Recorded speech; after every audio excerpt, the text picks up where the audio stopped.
Hello guys! Hello! This is for Gemini. Gemini, welcome dito sa aking channel, Kabalaran 888. Welcome guys. Alamin natin kung anong messages, vibration, gabay, energy para sa lahat ng Gemini. Okay.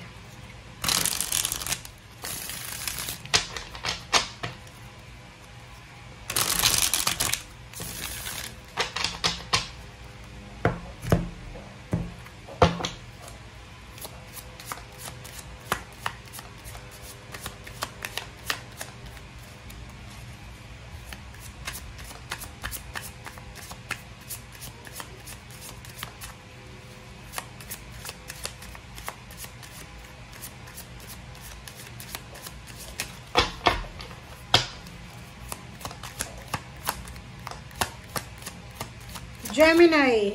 Okay, this is for Maddie. 8 of Cups.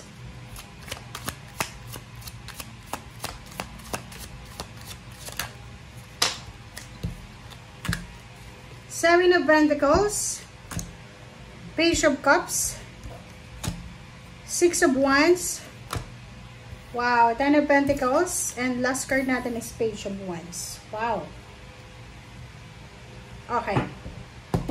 Ang ganda ng baraha mo. Etong mga baraha mo na to, Gemini, sinasabi ng baraha sa'yo na there's an incoming good news regarding sa trabaho. So, maybe nag-a-apply ka ng trabaho. This one is, parang couple. Mag-asawa kayo, mag-boyfriend, girlfriend, magka-live-in partner. Together kayong dalawa.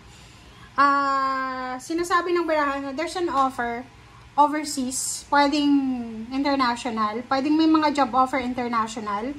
Pwedeng may mga job offer na malayo sa probinsya, malayo sa city. And sinasabi ng baraha na to na para matupad mo yan, para makuha mo yan, kailangan mong magpakalayo-layo. Okay? Kailangan mong umalis. Kailangan mong sundin itong direksyon na to na tinuturo ng Page of Wands. So, sinasabi ng baraha dito na ihanda mo ang sarili mo, Gemini. Starting this year of 2026, aarangkada yung tagumpay mo eh. Ang offer na to is lump sum. So, pwedeng malaking halagang pera siya. Doble-doble. Parang ganon. And, sinasabi ng baraha sa'yo dito na eto yung magdadala sa'yo ng sobra-sobrang tagumpay. Eto yung magdadala sa'yo ng sobra-sobrang victory and success.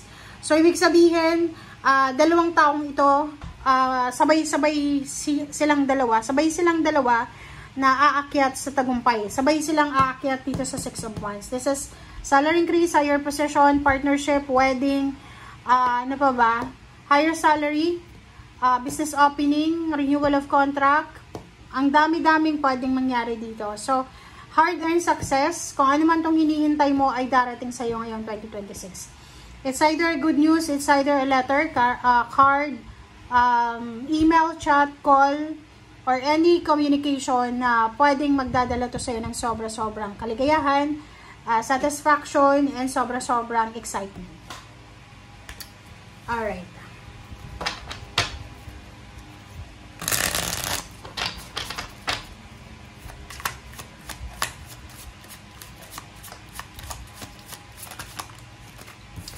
Okay. There is hope here. Diba? Spirit says to have more faith and trust. Wow!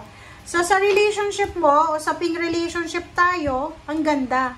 Kasi ang sinasabi ng baraha sa'yo, na yung relationship mo na ngayon, kasalukuyan, ay punong-puno ng pag-asa. There is hope. Okay? There is hope here. So, parang sinasabi na, etong karelasyon mo na to, etong kapartner mo na to, etong kalibin mo, etong asawa mo, etong boyfriend, girlfriend mo na to, ay siya yung pag-asa mo or siya ay magdadala sa iyo ng pag-asa. And the spirit guide also, sinasabi na kailangan mo ng faith and trust sa relationship na yan. So, anong ibig sabihin?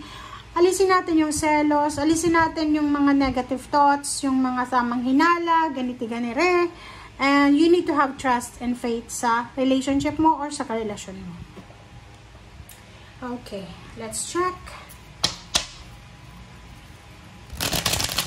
Another message here, maybe yun, pwedeng mag-asawa sila, na together silang pupunta ng ibang bansa, Or maybe yung isa sa kanila ay pwedeng ma-promote or pwedeng magkaroon ng level up ng financial.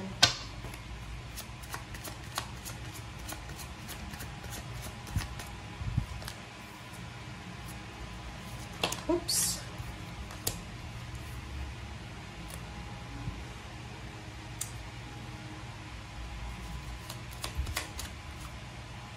Alright, so there's a 4 cards here.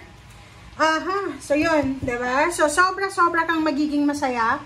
Aapo yung cups mo dito eh. This is manifestation card ng happiness, completion, satisfaction. Satisfactory yan eh. Dalawa yung 8 of cups mo. Ito, 8 of cups, 8 of cups. So sinasabi ng baraha na isang desisyon ang gagawin mo, Gemini. Okay? Magdedesisyon ka this year. Isang risky decision. Isang desisyon na posibleng kailangan mong pag-isipan. Kailangan mo kasi mag-travel eh. So, pwedeng yun. Mahihirapan kang mag-desisyon this year kasi pwedeng fresh graduate ka. Or maybe may edad ka na. Or maybe may mga responsibilities ka na kailangan ayusin. But sinasabi ng baraha na if ever na kumatok yung opportunities na to sa buhay mo this year, especially second half of the year, kailangan mo daw na tugunin ito. Tugunan ba or tugunin? Parang ganon. Sinasabi ng 8 of Cups na to na prepare yourself. There's a double travel. 2 times kang magta-travel. Or maybe 3 times. Mayroon ditong crossroad na posibleng tatahakin mo. Kumbaga, maraming offer. Mahihirapan kang mag-isip. Saan bang bansa ang gusto ko? Saan bang city ang gusto ko, ganyan ganito. So this year, prepare yourself, prepare your mind, your heart, your body, kasi isang napaka-importanteng desisyon ang kailangan mong bigyan ng attention.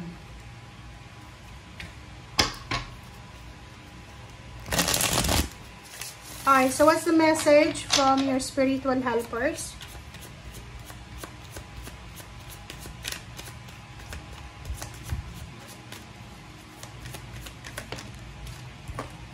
Okay, reverse. Reverse na 5 of water, oh. 'Di ba?